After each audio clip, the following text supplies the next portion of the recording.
wanting to improve your diet and you're like, all right, maybe you put on a little bit of weight over Christmas, or there's another reason. Well, today I really wanted to give some simple tips on what I've been able to do to really help my diet be in the best place. Not being perfect, but in the best place it could be to help my mental health and my growth.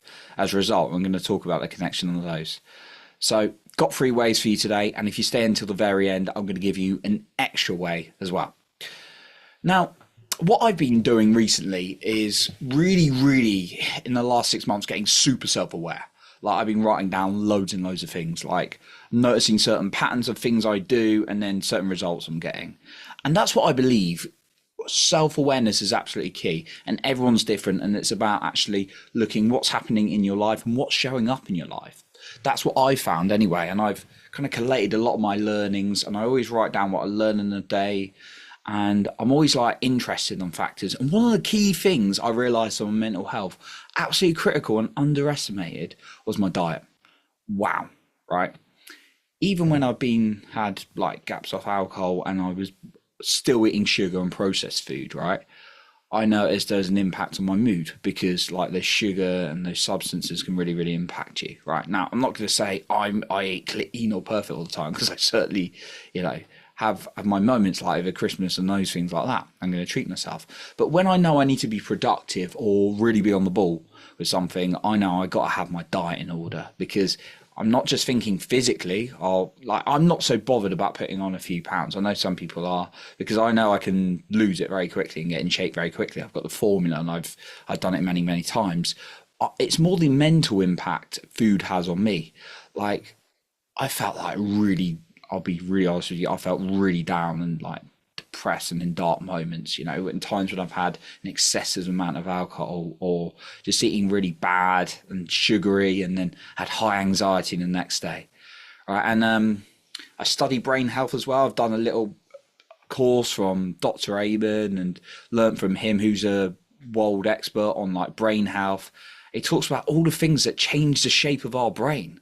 So it's like people would go in and get scans, and then it's like what they've been eating impact the shape of their brain and changes, and that therefore can impact your emotions as well. So it's really key. Now, you may be there like sitting here or walking or like listening right out and thinking, okay, yeah, I know diet's important. How do I do it? I'm going to get onto that now. I just wanted to talk about why it's been such an impact, importance for me to get my diet right in my life and my mental health and growth. And maybe you're a little bit stuck and you're like, I just continue eating this, and then you continue to feel worse. Well, how does that feel? Probably not so good when you get into those cycles. So let's go into some very simple points I want to give you. I'm just going to give you 3 and then an extra one, like I said. So the first point is, when you're considering a diet, this is kind of what I would consider. All right, aim for a high water-based diet as much as possible. When I say that, I mean like foods that have got water in them, like apples, like fruits, like cucumbers. You don't have to be eating greens all the time, but that's what I found has given me most energy. Now, I just want to say as well that I'm not a nutritionist. Of course, if you've got a specific medical condition or you need personal advice, go and seek a professional, like a nutritionist or a doctor, or whatever you need, right? The other parts of that as well is check the ingredients and things. So critical. There's a protein shake drink, and I won't name it, that I had, and I think it's awesome, right? The taste is amazing. It's a chocolate flavored protein drink, and I'm like, protein drink, chocolate, wow, I'm winning here, right? This is amazing. Now the price maybe not so much. Like I could afford these things, but it was, it's not the cheapest things. But I thought, okay, protein and chocolate, great, amazing, right? And they make it very tasty.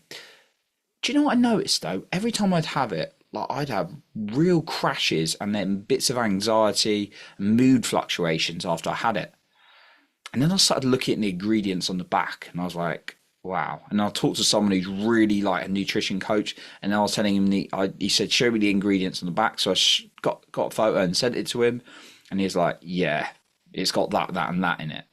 So what the rule there I learned is, if it's got like really long complicated names in the thing you've got, try and avoid it as much as possible, because they're usually like chemicals and things like that.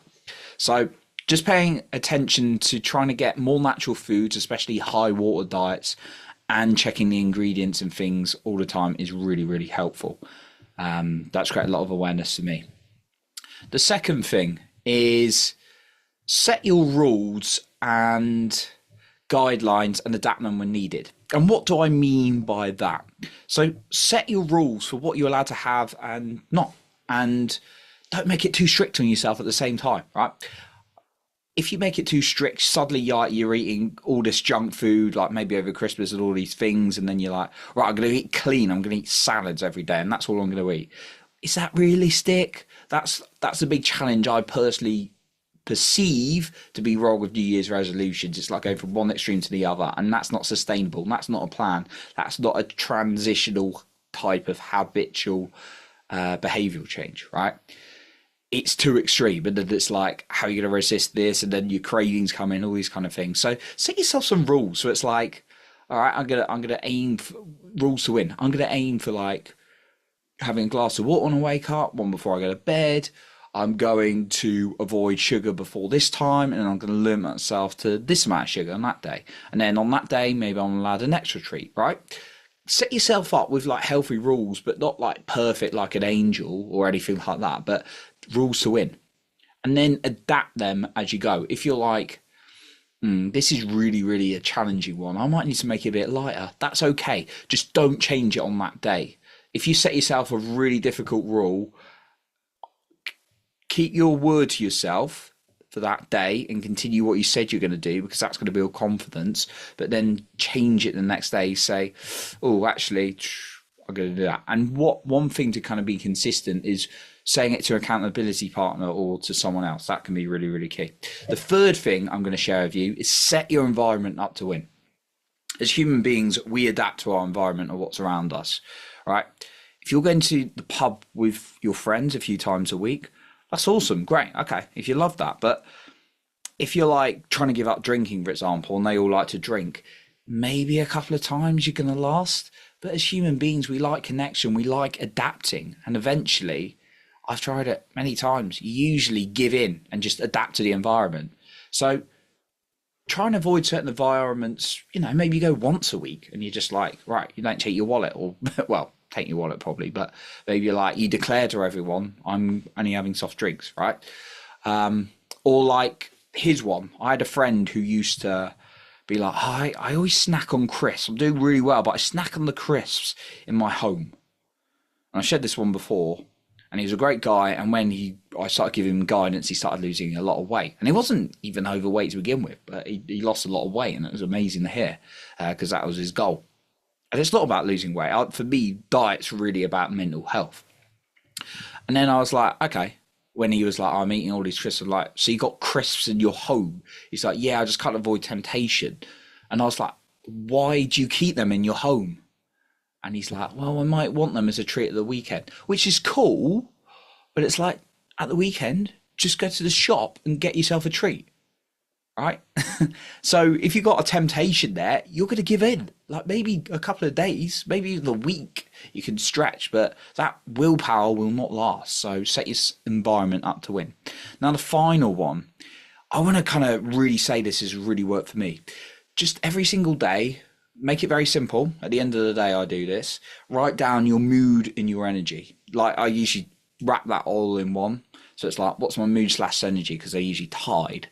So it's like, all right, right now I'm probably a 9, maybe an 8.5, 9 out of 10, right? I'm feeling pretty good, right? I've eaten well today. I've done some exercise. I've done all my meditation, all those kind of things, which is great, and breath work consistently. Been speaking to some great people. And that's what I'm going to log on my next column. It's going to be like what I've been doing today, right? And then I also log like what things have been showing up or other results as well. So just every day, just keep it simple. Keep 2 columns. Like what's your score out of 10 in terms of your mood and energy? Like 10 being, I'm feeling really amazing and great about life. I feel so much energy. And 1 being like, I feel miserable as hell and I'm exhausted, right? And then in the next column, you're just going to write what were the things you ate today in terms of your nutrition, because that can really give you that awareness. And when you keep writing it again and again, you're going to create more awareness, right? And then recap it every single week as well as a bonus point. So those are my 3 tips, and then the bonus one, of course, on changing your diet. So I appreciate you for being here, and remember to lead with your heart and not with fear.